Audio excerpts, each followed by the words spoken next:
Welcome back to my channel, Chuang, where I share videos of me doing silly things with my friends and family.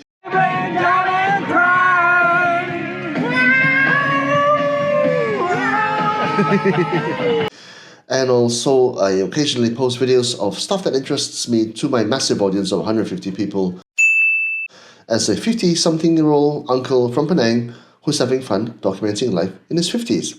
Now, today's episode is about the reasons why I started a YouTube channel, and I got 7 reasons for doing that. The 7th and most important reason I'm going to leave to last because I think it is the most relevant. So do stay with me to the end if you can. I promise that not take too much of your time. The first reason is this. The technology exists more than ever before. What do I mean by that? If you like me and you were alive and working in the 90s and 80s, you would have realized and you would have remembered that to get your content, whether it's a TV show or a newspaper article, published and presented to the world at large, you had to get through a swath of editors and producers, broadcasters, investors, before you even had a chance to get your content viewed by the general public. Fast forward to today, and every single social media platform, whether it's Instagram or LinkedIn or YouTube, they allow you to post your content for free on their platforms to reach basically a global audience of literally billions of people. That's why I chose YouTube, because it's the second most visited platform in the world, and they let you use their platform for free to reach an audience of literally billions of people, okay? Aligned to this reason of the technology existing is also because most of my life has been spent as a journalist, and the underlying bedrock of why journalism exists, it is the dissemination of content of interest to more than one person. So I come from the traditional world of newspapers and newswires and TV stations and all that, radio stations and all that kind of thing. But today, with these new platforms, you can reach the world at large. It's a very, very different world. So the information, the content might be the same by and large, but the platforms are changing, and they're changing very fast. So if you don't take advantage of these new platforms, you would, in some sense, be remiss as a journalist. So that's the first reason. The second reason is that it teaches you to be creative. Now, what do I mean by that? To be a content creator, to be a YouTuber, and I've got newfound respect for these guys, right? You've got to literally have some working ability in at least 10 to 12 disciplines, including but not limited to, for example, knowledge of equipment, whether it's camera gear, whether it's microphones, whether it's lights, whether it's tripods, whether it's screens, whether it's your sound pads, your aesthetics, your tables, your chairs, your props, etc. The knowledge of equipment.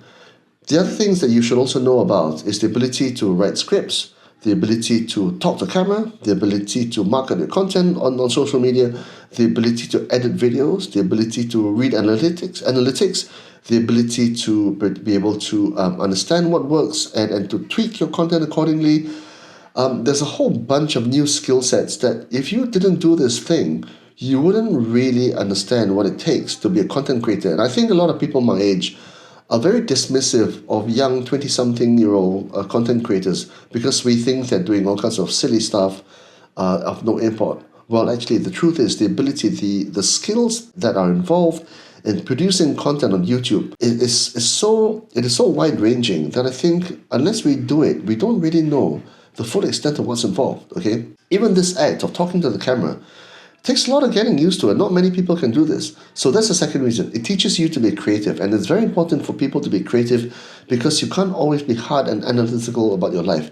The creativity is what drives the life, the soul of any human being, and I think everybody should be at least a little bit creative, or try at least to be a little bit creative. So that's the second thing. The third thing, and this is the most incredible part for me as well, actually, because if you do the whole content creation thing reasonably all right, the ability to make an income from this gig is always there.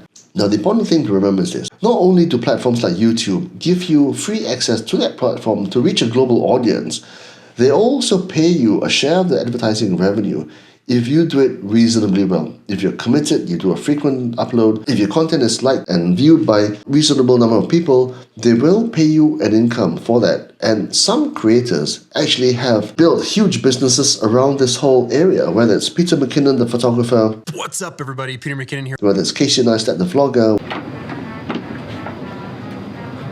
My airplane seat has 3 rooms. Whether it's Mr. Beast. I just bought 1,000 Samsung phones and I'm going to be giving them away to random people that subscribe. I don't know what he is. He's a massive content creator. They're literally making millions of dollars a year from this whole gig, right? So that's the third thing. The income portion is always there. And it's not just one income portion from advertising share, right? It's also 4 or 5 other things, which include merchandising, which include affiliate links, which include sponsorships, which includes, of course, the whole Patreon paradigm as well. So there's a whole bunch of stuff. I'm only just scratching the surface of what's possible, but suffice to say, income is an important part of being a creator. So that's the third thing. The fourth thing, and importantly as well, is mobility. If you, like some people, in fact many people around the world, would like to have some kind of variety in where they work, in the places that they see, the ability to travel, this kind of job allows you to have the mobility to work anywhere in the world.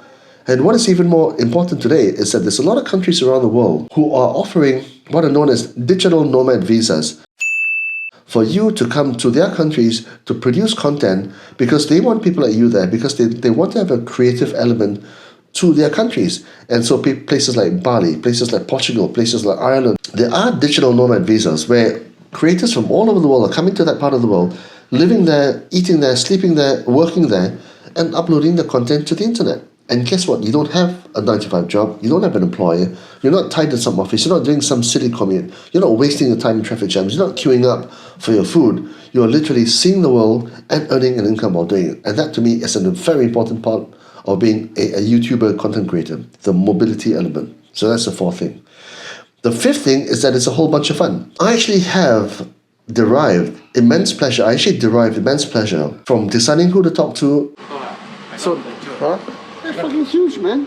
From my interviews, from deciding what kind of topics I want to talk about, buying the cameras that I like to buy, understanding the things about angles and audio and lighting, from playing with those things, whole editing process, the whole video editing process is to me a fascinating new area which I'm just able to sink my teeth into and having a whole bunch of fun. In fact, the last 3 or 4 years, I've been able to learn so many things and have so much fun doing it that I can't even begin to share with you unless you do it yourself. I mean, when it comes to the internet era, I mean, I'm a digital noob and I couldn't edit video to save my life. I literally had 20 years of shooting video on my phone camera, and it's only the last 3 years essentially that I learned how to edit video. So that's how bad I was. But now I'm getting better at it and I find it fascinating. So that's the fifth part. Now I'm getting to the meat and bones of it. And the sixth reason is one of the more important reasons, okay? The documentation of your life. I might do a separate video on this one day. Tell me if you think I should. But essentially, if you, like me, were alive and kicking in the 70s, 80s, and 90s, the ability to document your life is very limited because you only had essentially cameras, right?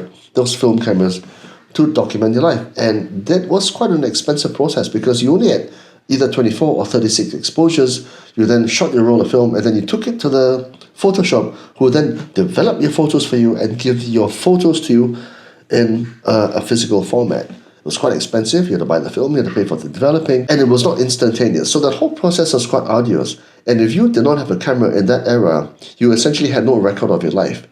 Fortunately for me, I did, but I only had limited representations on only certain few occasions in my life. Fast forward to today, and literally with my phone camera and the 2 or 3 other cameras that I bought over the last couple of years, I am now able to document every part of my life, and it's a very important part of my life right now because, truth be told, at this age, I've got literally just 35 to 40% of my life left, and I would like to have as much fun as I can and live in living it. And it's also a very important part of my life now because my kids are growing up, they're going to school, we're having holidays together. If I'm able to document in high definition 4K the kind of stuff that we're doing, it would be the stuff of memories when I'm old and in a wheelchair and I can't move anymore. That whole dividend of memories shared together, trips together, documented, it's unspeakably important. And I think if you can document your life, you should. And again, I might do a separate video on this one day because I think that as we get older, we must cherish the lives we have and the experiences that we enjoy. So that's the sixth thing. Which brings me on to my seventh, final, and most important reason,